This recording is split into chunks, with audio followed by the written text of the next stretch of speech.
But before we begin this morning, a brief postscript to last Sunday's events in Croke Park in Dublin, and Limerick's masterful display against Cork in winning the third All-Ireland hurling final in 4 years.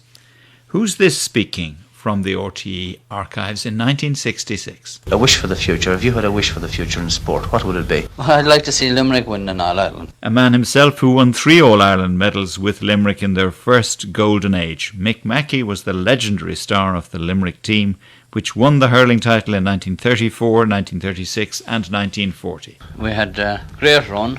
We had good luck and bad luck, but I mean on the whole we had a fairly good innings. We got a great bunch together at the right time.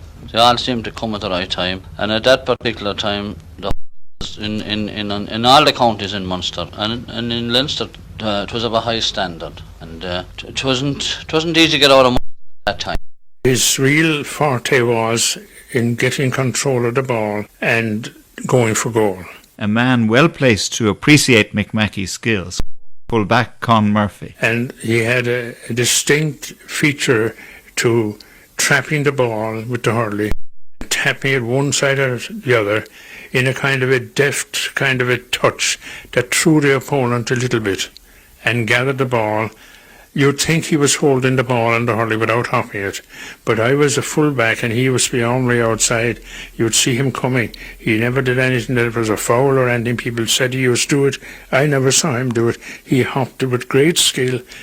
Then he had great power and momentum in his going for goal, and a thundering shot. Back to Jimmy McGee's interview. Mick Mackay, many people said that in your heyday you used to get away with a little trick of running with the ball without actually playing it on the hurley on a solo run. Is this true or false? You'll hear a lot of stories, but you may trick a referee once or twice, but you won't get away with it all the time. From the archives, Mick Mackay often linked with Christy Ring as among the greatest hurlers in the history of the game.